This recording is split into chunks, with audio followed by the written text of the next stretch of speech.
Meet Semele, ang isa sa mga naging jubets ni Zeus. Itong si Semele ay isang Theban princess, anak ni Cadmus, the founder of the city of Thebes, at ni Harmonia, na anak ni Ares, the god of war, at ni Aphrodite, the goddess of love. Di umano, itong si Semele ay may taglay na exceptional beauty, kaya nung nabalitaan ito ni Zeus, tumililing na naman ang kanyang mga tenga.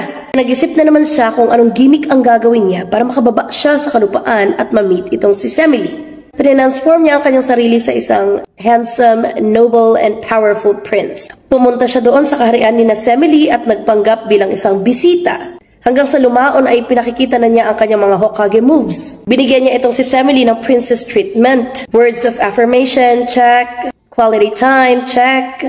Acts of service, check. Physical touch, check. Emotional support, check.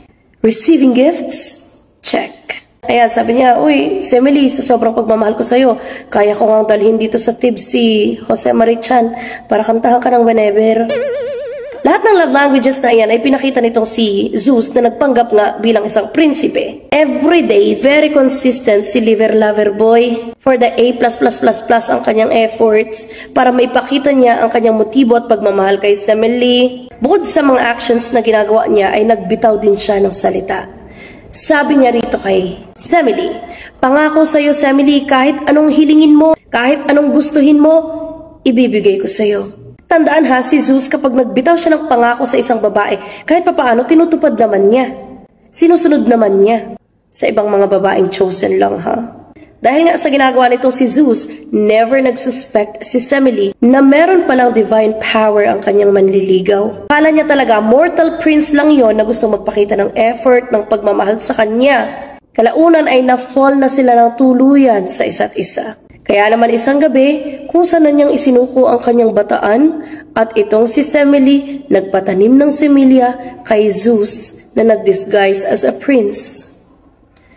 Isang segundong katahimikan para sa pangyayaring ito. Okay. Samantala, nang malaman ni Zeus na buntis si Semele, sobra yung saya niya. Marami na siyang plano para dun sa anak nila. Pero kung ano naman ang ikinasaya ng dalawang ito, ay siya namang sobrang galit at puot nitong si Hera. Nang malaman niya ang tungkol sa pagbubuntis ni Semele, nagngit-ngit siya sa galit. Para makaganti nga itong si Hera ay nag-disguise siya as an old woman. Then one day sa hindi inaasahang pagkakataon ay nagkasalubong sila. Sabi ni Hera, disguised as an old woman, aba iha, napakaganda mo namang buntis. Sinong tatay niyan? Abay, sigurado ako si Zeus na naman. Napakunot ang noon ni Semele at sabi niya, uy lolo, grabe ka naman, judger ka naman. Prinsipe po ang tatay ng anak ko, sabi ng old woman.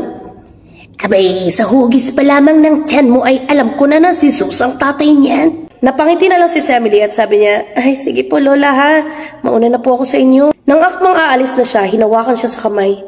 Sabi niya, aba, iha, nagmamadali ka ba? Ako'y may itatanong pa sa iyo eh. Sigurado ka ba talaga na prinsipe ang tatay ng anak mo na iyan? Pakiwari ko'y si Zeus. Sabi ni Semele, lola, ano po ba talaga ang gusto niyong sabihin? Si Zeus yan, lumilipad. Sabi ng old woman, ay Zeus iha, garamping at kagamin. Sabihin mo na lang sa tatay ng anak mo na kung talagang mahal ka niya, ay ipakita na niya ang tunay niyang anyo. Dito pa lamang ay nagtanim na ng seeds of doubt si Hera kay Semele. Dati hindi naman nagdududa itong si Semele kay Zeus. Pero simula nung ma-meet niya yung old woman, samot-sari ng pagdududa at paghihinala ang naiisip niya. Isang gabi, biglang pumasok sa isip niya yung sinabi ng kanyang jowa Bells na kahit anong hilingin niya ay tutuparin niya. Kaya naman pinuntahan niya si Zeus na nagpapanggap pa rin as prince. At sabi niya, love, natatanda mo ba yung sinabi mo sa akin na kahit anong hilingin ko, kahit anong gustuhin ko ay ibibigay mo? Sabi ni Zeus, oo naman love, bakit? Meron ka bang gusto? Naglilihi ka ba? Gusto mo ba ng balot? Gusto mo ba ng mangga? Hahanap ako kahit 10 oras ng gabi. Sabi ni Semele, ay hindi. Ang cravings ko ngayon ay PBB at differential. Biglang nagseryoso itong si Semele at tumitig siya sa mga mata ni Zeus. Sabi niya, gusto ko sana na ipakita mo sa akin ang tunay mong anyo. Nagulat si Zeus kasi alam niyang delikado ang hinihiling nitong si Semele. Kaya sabi niya, Semele, bakit? May problema ba tayo? Sabi ni Semele, huwag ka nang magtanong, wala nang tanong-tanong. I-reveal mo na kung sino ka talaga. At dahil nga si Zeus ay tumutupad sa kanyang mga pangako, sometimes tumayo siya. Sabi niya, Semele, gusto mo ba talaga makita kung sino ako? Kung anong tunay kong anyo? Ito na. Tapos biglang lumiwanag ang lahat. Tapos nakita niya, nahati na lang si Zeus. Yung upper body niya lumipad na malapit sa moon. Charing, aswang pala. So ayun na nga, tumupad siya sa kanyang pangako. At nung i-reveal na nitong si Zeus ang kanyang full divine self, nag-radiate ito ng labis na nakakasilaw na liwanag. At nagpakawala rin siya ng lightning bolts. Hindi na kayanan ni Semele ang sobrang liwanag na nanggagaling doon kay Zeus. Pati na rin yung lightning bolts. Right there and then, ay naging abo siya. Pero bago pa man siya tuluyang maging abo, ay nailigtas na ni Zeus ang kanilang unborn child na nasa sinapupunan pa ni Semele. At para makasurvive yung kanilang unborn child, ay tinahi niya iyon sa kanyang hita. This is Greek mythology, ang mga imposible pwedeng mangyari. So tinahi niya yun sa kanyang hita hanggang sa maging fully formed itong kanilang anak.